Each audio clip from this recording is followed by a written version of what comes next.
Alright, y'all. So, yesterday we had a very surprise update from Dragon Ball Project Multi. Now, earlier this year, we did have a beta test for the game, and a lot of us left feedback on it. It was very fun, but there definitely had to be things changed about the official release. Now, we do know that the official release is planned for 2025, so next year is going to be, Project Multi's year. I hope that it does really well. Again, very fun.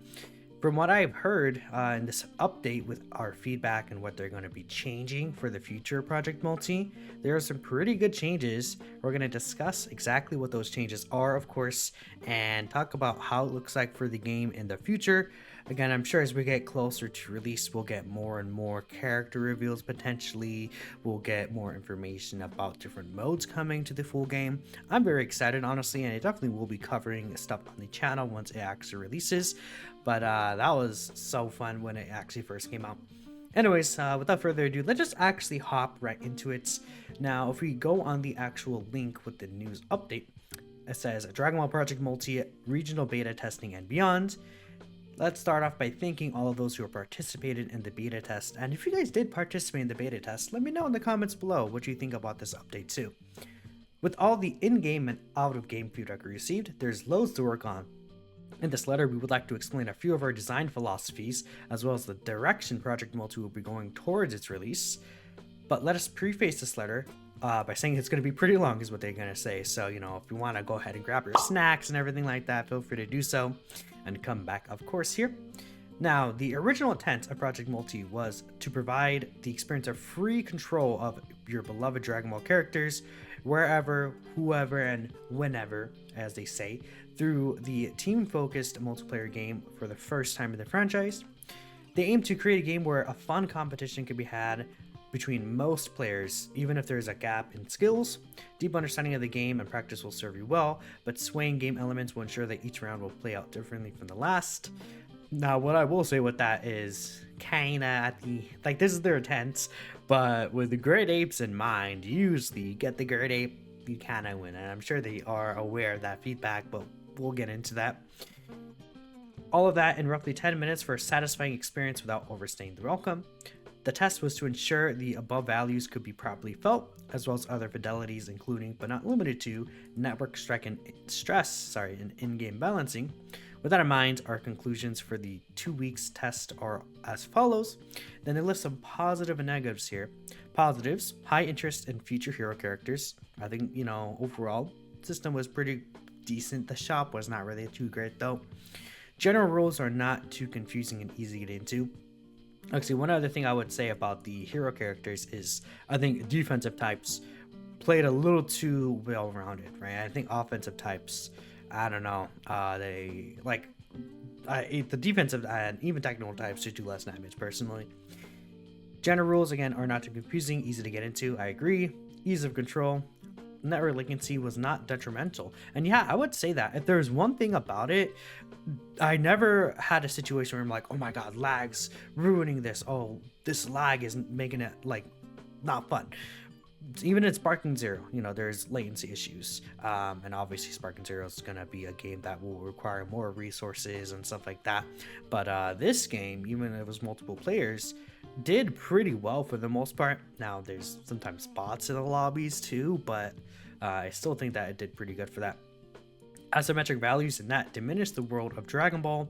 General aesthetics are in tune with the fan expectations, and demand for cosmetic items exceed expectation. And yeah, I would say with this game, man, it looked like one of the most aesthetically pleasing Dragon Ball games ever. Honestly, this game I had my favorite models of any recent Dragon Ball game over Sparking Zero, over Kakarot. I think the models in this game and the actual extra costume options are so good, and it's for the first time in I don't even know whenever, we're able to play as Batman, Vegeta, Post Boy Piccolo, Hawaiian Shirt Goku. That was so cool, having those outfits that are just usually not available in any other game, and it was fun, so that's a good thing. Now, here are the negatives that they're talking about here. Certain game systems felt unrewarding. Specific characters, roles, tanks outperformed others to an extreme degree. So they specifically state that. That's really good that they do recognize that. Slightly confusing UI. Yeah, I would say a little bit, but nothing crazy. The friend party system bug, if you guys weren't aware of that, that basically didn't allow you to add friends sometimes or join your friend's party.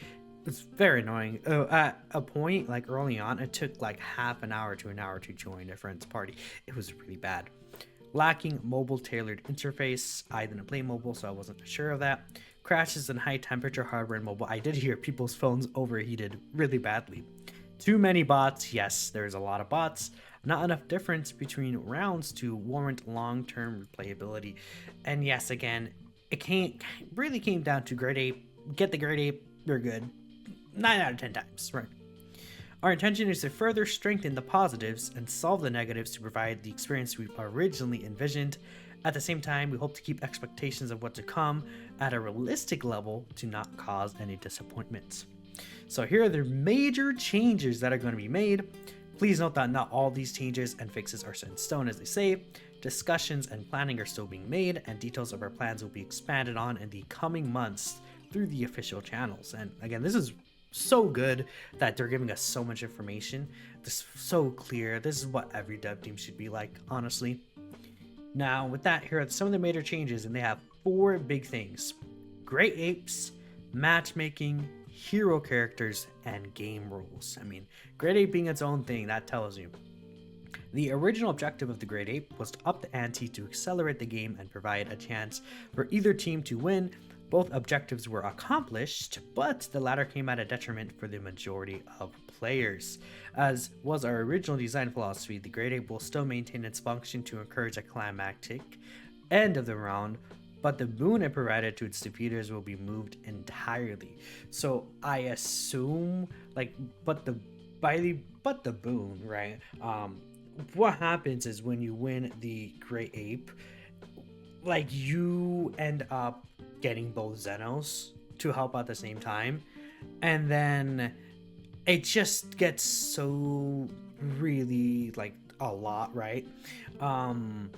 So they're gonna, I assume maybe they'll take away one of the Xenos potentially, or another thing is that the Xenos last twice as long as usual, which is also kind of a odd thing.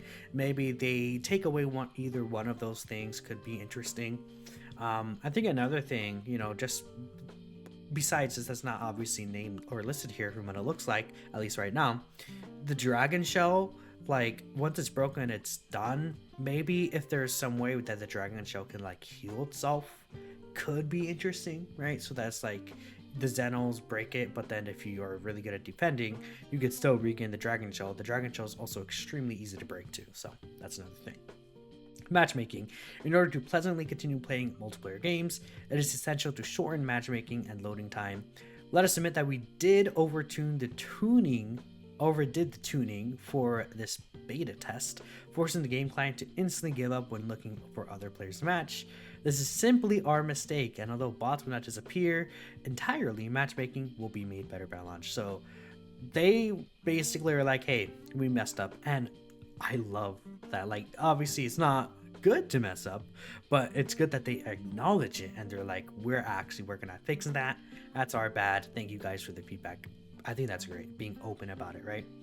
Hero characters. To provide a chance for every one of our hero characters to shine, we'll be making frequent balance changes to whether they directly or indirectly change how a specific hero behaves. One key point we hope players will understand is that this is not, and every character will perform perfectly in the same meta environment. There will always be certain heroes outperforming another in different scenarios, and we feel that's what will make the game fun and engaging. Their aim is to shift the spotlight from time to time onto different heroes to incentivize a variety. That is not to say our beta test environment was perfect. So again, they want people to be using different heroes at different points. We'll see how that's actually gonna work. I mean, are they gonna like give certain heroes certain boosts in certain times? I'm not sure if that would be the biggest fan of that. Or are they gonna just make it so like, oh, these heroes are free for this weekend? I don't know. Actually, oh, never mind. They're not going to do that, because on the note of hero characters, shop level and hero coins are planned to be removed. So shop level was really bad because of the fact that I think that the idea behind it, to be honest, was that you spend money to buy the coins, the hero coins, very clearly we're gonna be some way you could buy them, I think for sure. And if you get an advantage if you spend money to get the shop level up so you could buy other characters. Or actually no, the dragon gems are what you buy, my bad. And you could buy past the shop level by buying any character you want, or you have to keep playing the game and use free-to-play currency to upgrade the shop level. But now that's gone. Instead, hero acquisition will be consolidated into the collection level rewards with a curated order of heroes available. As heroes are added, the additional level rewards will be implemented for players to acquire them from. For those of you who may be worried that heroes in the farther ladders of collection ladder rewards may provide unfair advantages, we assure you every hero will have its strengths and weaknesses. So people are worried the higher collection level someone has and the longer someone's been playing the game, it's going to be hard for new people to start potentially, or if you're behind, you're going to get overshadowed by quote unquote meta. They want to be like, hey, even if you get like a collection level, like I don't know, 20 character, whatever it's going to be, right? You'll still have a good chance at still playing, if not a better chance in certain scenarios with like a starter character like Super Saiyan Goku, which I think is cool. 4 is the game rules. Although the specifics are still on the drawing board, we have plans to implement a system of randomness to sway the outcome of a match. That'll provide a certain degree of unpredictability. We do not wish for players to be constantly forced to perform optimally in the same fashion over and over again, nor do we want players to feel their accomplishments and team fights feel insignificant. We understand that grading was not optimal in that matter. Regardless, additional rules and tweaks are being worked on, and they will be disclosed in the coming months, so keep a look out there for those updates, man. But okay, so kind of random stuff that you could set up with the game rules I think could be interesting. We'll see how that goes though.